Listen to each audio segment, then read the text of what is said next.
আসসালামু আলাইকুম। দেশের সংবাদে আপনাদেরকে স্বাগত জানাচ্ছি। আমি আদিবা সুলতানা শারমিন। শুরুতেই জানিয়ে দিচ্ছি শিরোনামগুলো। কথায় আছে নটা ট্রেন কটায় ছাড়ে। জ্যাকসন নির্বাচনের ফলাফল ঘোষণার ক্ষেত্রেও তেমনটি হয়েছে। ৮,০০০ ভোট গুনতে লেগেছে ৪৪ ঘন্টা। কি ছিল না জ্যাকসন নির্বাচনে? নানা নাটকীয়তার পাশাপাশি ভোট বর্জন, ঘটনা দুর্ঘটনা, অভিযোগ পাল্টা অভিযোগ, পদত্যাগের মতো বিষয় সবকিছু ছাপিয়ে সবার চোখ ছিল জ্যাকসুর ফলাফলের দিকেই। আর ইতিহাস হয়ে থাকবে এই নির্বাচন। ৩৩ বছর পর জাহাঙ্গীরনগর বিশ্ববিদ্যালয়ে শিক্ষার্থী সংসদ জাকসুর ভোট। বৃহস্পতিবার টানা ৮ ঘন্টা ধরে চলে ভোট গ্রহণ। ভোট দেন ৮,০০০-এর কিছু বেশি। সেটা গুনতে কত সময় লাগতে পারে? শুরু হয় ভোট গণনার নাটকীয়তা। কথা ছিল গণনা হবে মেশিনে। সেই মেশিন কোনো একটি দলের ব্যক্তি সাপ্লাই দিয়েছেন এমন অভিযোগ ওঠে। এক পর্যায়ে দুটি সংগঠনের আপত্তির মুখে সিদ্ধান্ত বদলায় কমিশন। ভোট গণনা হবে ম্যানুয়াল বা হাতে হাতে। ২১টি হল সংসদ ও কেন্দ্রীয় সংসদের ভোট গণনা শুরু হয় বিশ্ববিদ্যালয়ের সিনেট ভবনে। এই শুরুর যেন আর শেষ নেই। ফলাফলের অপেক্ষায় অধীর প্রার্থী ভোটাররা। হঠাৎ সিদ্ধান্ত পরিবর্তনে বিধান্বিত শিক্ষকরা কোনো মতে ভোট গুনে শেষ করতে পারলেই যেন হাফ ছেড়ে বাঁচেন। জানান আপত্তি। এইভাবে যদি কাউন্টিং হয় আরো 3 দিন লাগবে। শিক্ষকের কি পরিবার নাই, তার কি শারীরিক অসুস্থতা, মানসিক স্ট্রেস নাই? এটা আমরা চাই না। আমরা মেশিনের মাধ্যমে হতে হবে, তাহলে আমরা রিটার্নিং কর্মকর্তারা আমরা এটা করতে পারবো না। ঘন্টার পর ঘন্টা চলে যায়, দিন পেরিয়ে রাত হয়, ভোর হয়, ফলাফলের দেখা নেই। ভোটের দিনের আমেজ ততক্ষণে ফিকে হয়ে আসে। হলে ফিরে যায় শিক্ষার্থীরা। টানা পরিশ্রমে আইন শৃঙ্খলা বাহিনীর সদস্যদেরও নাকাল অবস্থা। অপেক্ষায় সারা দেশের মানুষ। তাদের কাছে খবর পৌঁছে দিতে অপেক্ষায় গণমাধ্যম কর্মীরাও। খাওয়া নেই, ঘুম নেই, একটু পরপর সংবাদ জানাচ্ছেন তারা। একটাই প্রশ্ন, কখন ফুরাবে অপেক্ষা? একটাই উত্তর, চলছে ভোট গণনা। সেগুলো আবার সমাধানের কখন শেষ হবে গণনা? ৮,০০০ ভোট গুনতে আর কত সময়? একবার এক এক রকম উত্তর আসে জাকসুর নির্বাচন কমিশন থেকে, কিন্তু কোনো কথাই আর বাস্তবে মেলে না। শুক্রবার দুপুরে কমিশন জানায় সন্ধ্যার মধ্যে ফল হবে। সে সন্ধ্যাও পেরিয়ে যায়, তখনও ভোট গণনায় কোনো অগ্রগতিই নেই। সে সন্ধ্যা পেরিয়ে রাত শেষে আসে শনিবার সকাল। তখনও বাকি আরো ৫ হলের ভোট গণনা। দুপুরেই ফল ঘোষণার কথা জানান এক কমিশনার। আর ২ ঘন্টা পর প্রধান নির্বাচন কমিশনার জানান ঘোষণা হবে সন্ধ্যা ৭টায়। হঠাৎ বিকেল ৪টায় জানানো হয় সন্ধ্যায় নয়, একটু পরই কাঙ্ক্ষিত ফলাফল ঘোষণা করবেন তারা। সে কথাও রাখতে পারেননি জাবি প্রশাসন। শেষমেশ ফলাফলের মুখ দেখা যায় বিকেল ৫:৩০টায়। প্রায় ৩ দিনের এই ম্যারাথন নির্বাচনী প্রক্রিয়ারও যেন তখন শেষ নেই। নির্বাচন কমিশনের এক একজনের দীর্ঘ বক্তব্যে ভেঙে যায় ধৈর্যের বাঁধ। এমন এক বিষয় নিয়ে দাঁড়িয়েছি এখানে। রাজনৈতিক দলগুলোর মধ্যকার বিভাজন দেশের জন্য নতুন সংকট তৈরি করছে বলে মন্তব্য করেছেন বিভিন্ন দলের নেতারা। তারা বলছেন গণঅভ্যুত্থানের প্রত্যাশার সাথে মিল রেখে রাজনৈতিক সংস্কৃতির পরিবর্তন জরুরি। তবে সংস্কার বাস্তবায়ন নিয়ে কিছুটা মতপার্থক্য রয়েছে। রাজধানীতে আয়োজিত এক আলোচনায় তারা এসব কথা বলেন। সেমিনারে জাতীয় ঐকমত্য কমিশনের সহ সভাপতি জানান নাগরিক সমাজ সহ সবার সঙ্গে আলাপ করেই সংস্কারের রূপরেখা তৈরি করা হয়েছে। নতুন স্বপ্ন নিয়ে দেশের ছাত্র জনতা ও রাজনৈতিক দলগুলো ঐক্যবদ্ধ হয়ে গণঅভ্যুত্থানের মধ্য দিয়ে আওয়ামী লীগের ১৫ বছরের ক্ষমতার মাসনদ চূর্ণ বিচূর্ণ করে। বর্তমান প্রেক্ষাপটে সেই স্বপ্নের পথে কতটা এগিয়েছে বাংলাদেশ?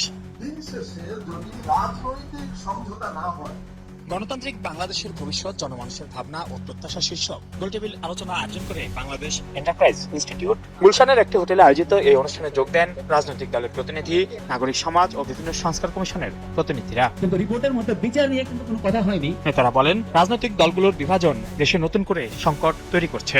মতপার্থক্য থাকলেও ন্যূনতম জাতীয় ঐকমত্য গড়ে না উঠলে অনিবার্য সংঘাতের দিকে যাবে দেশ।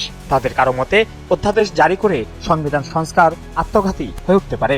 আন্তর্জাতিকভাবে আরো বেশি লবিং করা বা শেখ হাসিনাকে ফিরিয়ে আনার ব্যাপারে ভারতকে চাপ দেওয়া, সেগুলো আমাদের কাছে খুব বেশি দৃশ্যমান না।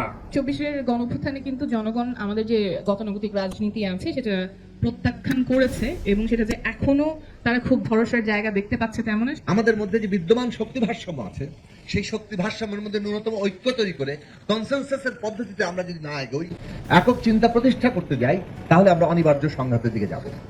রাষ্ট্রপতি যদি এ ধরনের সাংবিধানিক যদি কোনো প্রোক্লামেশন অথবা যদি কোনো অধ্যাদেশ জারি করেন, তাহলে ভবিষ্যতে তাহলে তো আর সংবিধান দরকার হবে না। বিএনপির স্থায়ী কমিটির সদস্য সালাউদ্দিন আহমদ বলেন, গণঅভ্যুত্থানের প্রত্যাশার সাথে সামঞ্জস্য রেখে রাজনৈতিক সংস্কৃতির পরিবর্তন জরুরি। তার মতে এখনই সকল সংস্কার বাস্তবায়নের দাবি তুললে ভিন্ন উদ্দেশ্যের আশঙ্কা থাকে। গণঅভ্যুত্থানের প্রত্যাশার সাথে মিল রেখে আমাদের গণতান্ত্রিক রাজনৈতিক সংস্কৃতি অবশ্যই প্রবর্তন করতে হবে এবং সেই সমস্ত সংস্কৃতির চর্চা মধ্য দিয়ে বাংলাদেশে পুনরায় ফেসিবাদী রাজনৈতিক সংস্কৃতি অপসংস্কৃতি যাতে বিলুপ্ত হয় সেটার প্রচেষ্টা আমাদের চালিয়ে যেতেই হবে। ঐকমত্য কমিশনের সহসভাপতি অধ্যাপক আলী রিয়াজ বলেন, নাগরিক সমাজের সঙ্গে আলোচনা করেই সংস্কারের রূপরেখা তৈরি হয়েছে। রাজনৈতিক দলগুলোর সদিচ্ছা ছাড়া সংস্কার কার্যকর সম্ভব নয় মনে করেন নির্বাচন ব্যবস্থা সংস্কার কমিশনের প্রধান বদিউল আহমেদ মজুমদার। সংবিধান আজকের দিনের যে রাজনৈতিক দলগুলো গণতন্ত্রের সংগ্রামে আছে তারা কেউ অপমান করে নাই। যারা করেছেন তারা ক্ষমতায় ছিলেন, একাধিকবার ক্ষমতায় ছিলেন, একবার না একাধিকবার ভারতীয় সংবিধানের ভয়াবহ রকম ক্ষতি সাধন করেছে। স্বৈরাচারকে আবার যাতে ফিরে না আসে আরেকটা সংস্কার আমাদের দরকার, এবং এই সংস্কারটার জন্য আমাদের সংবিধান সংশোধন করতে হবে না, আমাদের নতুন করে ঐক্যমত্য বসতে হবে না, ঐক্যমত্য আছে এবং এটা আইনেও আছে, এটা শুধু বাস্তবায়ন দরকার এবং এই জন্য শুধু সদিচ্ছা দরকার আমাদের বিশেষত রাজনৈতিক দলগুলোর পক্ষ থেকে। অনুষ্ঠানে প্রকাশিত জরিপ প্রতিবেদনে দেখা যায় সমান্তরালভাবে নির্বাচন ও সংস্কার দুটোকেই জরুরি মনে করে 57% মানুষ। অন্তর্বর্তী সরকারের কর্মকাণ্ডে অনেক বেশি সন্তুষ্ট 2.5%, বেশি সন্তুষ্ট 7.4% এবং মাঝারি সন্তুষ্ট 54.6% মানুষ, আর কম বা অনেক কম সন্তুষ্ট 38.5% মানুষ। দীর্ঘদিন গণতন্ত্র না থাকায় অনেকের মাঝে অসহিষ্ণুতা জন্ম নিয়েছে এমন মন্তব্য করেছেন বিএনপি ভারপ্রাপ্ত chairman Tarique Rahman. Animal welfare অ্যাসোসিয়েশনের আয়োজনে রাজধানীর চীনমৈত্র সম্মেলন কেন্দ্র ছিল প্রাণী ও প্রাণের মিলন মেলা শীর্ষক প্রদর্শনী। সে আয়োজনে ভার্চুয়ালি যোগ দিয়ে এসব কথা বলেন তিনি। প্রতিশ্রুতি দেন বিএনপি ক্ষমতায় এলে পশু পাখি সুরক্ষায় আইনের সংশোধন আনা হবে। উল্লেখ করেন, শুধু আইন নয়, জীববৈচিত্র্য রক্ষায় সব নাগরিকের সচেতনতা জরুরি। তারেক রহমান আরও বলেন, মানুষের পশুত্ব বর্জনই হোক সবার অঙ্গীকার। মানুষের অধিকার রক্ষা করতে পারলে পশু পাখির অধিকারও রক্ষা করা সম্ভব বলে উল্লেখ করেন তিনি। জুলাই সনদের আইনি ভিত্তি বাস্তবায়ন সহ এর ভিত্তিতে জাতীয় সংসদ নির্বাচনের আয়োজন, জাতীয় পার্টি ও 14 দলীয় জোট নিষিদ্ধ সহ 4 দফা দাবিতে জামাত ইসলামী, গণ অধিকার পরিষদ সহ সবটি দল একসাথে কর্মসূচি ঘোষণা করবে। এসব দাবির সাথে সহমত এনসিপি। শিগগিরই এ বিষয়ে সংবাদ সম্মেলন করবে দল। রোববার অবস্থান জানাবে খেলাফত মজলিস। এ বিষয়ে বিএনপি স্থায়ী কমিটির সদস্য সালাউদ্দিন আহমদ বলছেন, কর্মসূচি দেওয়া দলগুলোর গণতান্ত্রিক অধিকার। এদিকে মৌলিক সংস্কার ও বাস্তবায়ন পদ্ধতির আপত্তির মধ্যেই জুলাই সনদের খসড়া চূড়ান্ত করেছে ঐকমত্য কমিশন। স্বাক্ষর করবেন এমন 2 জন প্রতিনিধির নাম পাঠিয়েছে দলগুলো।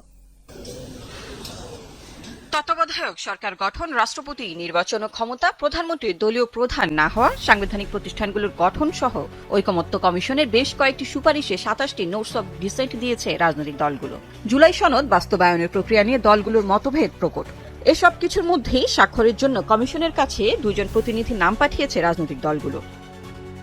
যেখানে জুলাই সনদ কার্যকর হওয়া নিয়ে দলগুলোর মধ্যেই আপত্তি আছে, সেখানে কমিশনের বাইরে গিয়ে সংসদ নির্বাচনে পিআর পদ্ধতির নতুন দাবি জামায়াতে ইসলামী সহ কয়েকটি দলের।